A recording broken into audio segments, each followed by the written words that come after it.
Greetings, this is Dyslexy from the Arma community group Shack Tactical. In cooperation with Bohemian Interactive, I'm creating a series of videos that explain some of the basics of Arma 3. Today, we'll be talking about the Zeus DLC, a free addition to Arma 3 released on April 10th of 2014. Zeus is based around the concept of a game master curating experiences for other players on the fly via a real-time 3D editor. A number of official scenarios are included with Zeus, focused on the Zeus Game Master mode. One of Zeus's core strengths is how modular and extendable it is. Zeus can be integrated into missions in whatever form a mission maker desires. That said, it doesn't require any mission making experience to use. Merely picking one of the sandbox sample scenarios allows anyone to hop in as a game master or assist as a game moderator in order to create a dynamic environment that can be tailored in real time to provide interesting and challenging experiences to the players. And for those players involved, the soldiers, there's nothing to it. Just hop in and see what the game masters have in store for you.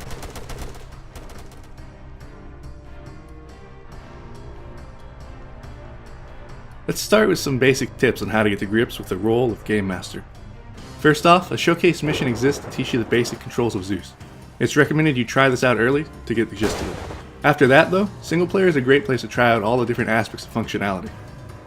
On the right, you have the main interface panel for creating objects, units, objectives, and so forth, while on the left is a pane showing what you've placed in the scenario, which allows you to easily find and edit different groups, units, items, etc.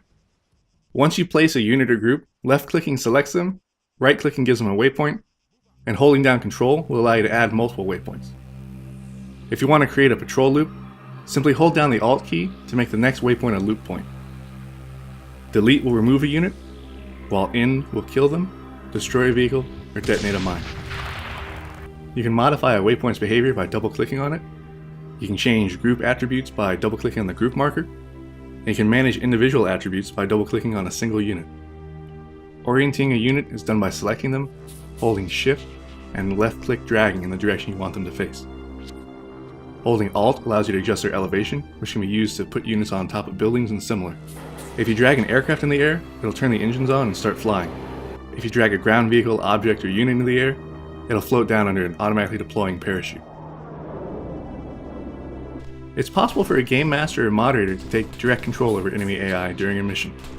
This is best used to give an extra challenge and extra human element to the combat. When you take control of the AI, you're not trying to beat the players, you just want to make things interesting for them. Shooting close to them but intentionally missing can be extremely dramatic. Maneuvering and peeking around corners gives them harder targets, while placing yourself in close quarters can make a challenging room clearing experience for them.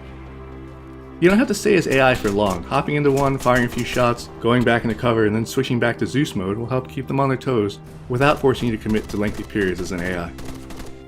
You can also place objects, either single ones or pre-composed sets. Some of these, like the intel objects, allow you to place discoverable documents in the environment that can be used as clues to progress a story that you've constructed for the players. Every object in the game is accessible through this. You can put down bunkers, vehicle wrecks, weapons, ammo, uniform items, all types of supply crates, decorative items, and whatever else you think will help enhance the scenario for the participants. The pre-composed object sets take the form of camps, roadblocks, and outposts, allowing you to easily create bases for players to defend or attack.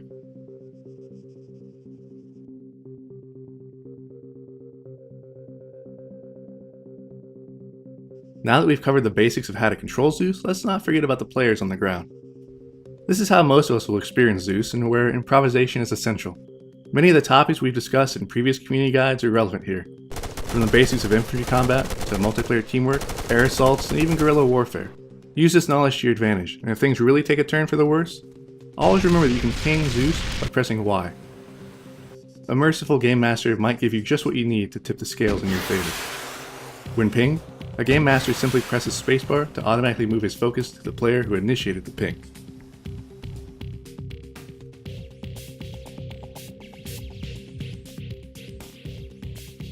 Moving on, let's look at this in further detail from the perspective of the Zeus Game Master or Moderator. Basically the people who are creating the experiences for the scenario's participants. Zeus can be used in any fashion desired, but we'll focus on the cooperative gameplay potential for it. As Zeus, it's important to remember why you're there. The idea is to craft something memorable for the players, something with a human touch to it, a narrative experience that both challenges and entertains them, and something they'll be talking about long after the battle's over.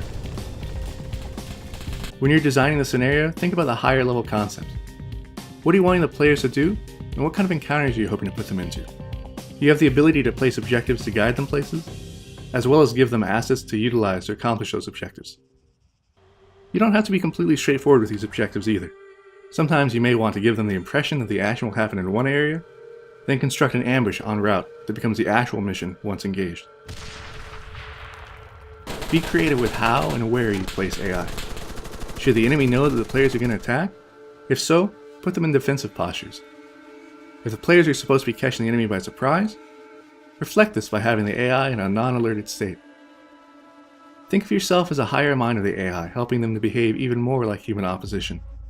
You don't want to abuse your knowledge of the player's actions, but you can use it to cause the AI to react in fashions that are reasonable. If the players are spotted and the AI begins engaging, you can maneuver squads in reaction to that. Try to place your AI in advance. And if you're going to add units or vehicles after the combat has started, do so by actually moving them in from outside of the combat area, giving the players an opportunity to interdict them, or otherwise see them coming as reinforcements. Think about how the enemy would react to an attack, what their capabilities are, and work within the constraints of that for a more believable experience. Overall, you want to ensure that you're creating a challenge that the players can solve and overcome, not just a meat grinder that punishes them regardless of what course of action they take. It's worth reiterating that you're not trying to beat the players.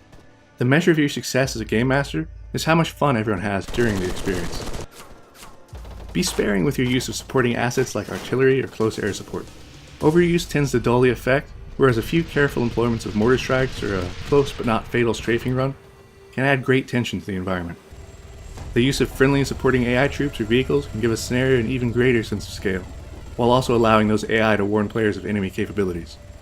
For instance, if an AI helo is shot down over the objective area, players will naturally understand there's an anti-air threat that they have to consider.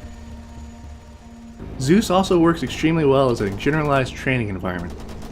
You can use it to set up specific training situations, run players through them, debrief, restage, and run them again to drive home lessons learned and give opportunities for improvement.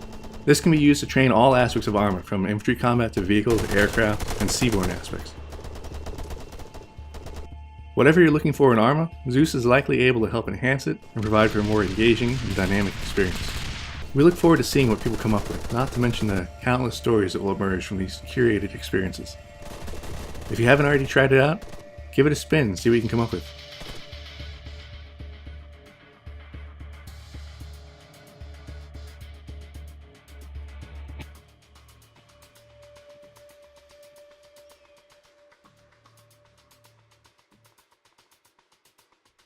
For more community guide videos, be sure to subscribe to the official Arma 3 YouTube channel. For other Arma 3 updates, keep track of the official website, Facebook, and Twitter pages. If you like more in-depth tutorial and multiplayer gameplay of Arma 3 and the previous Arma games, I'd recommend you check out my channel here. This is Dyslexy, and may the lightning never fall upon you.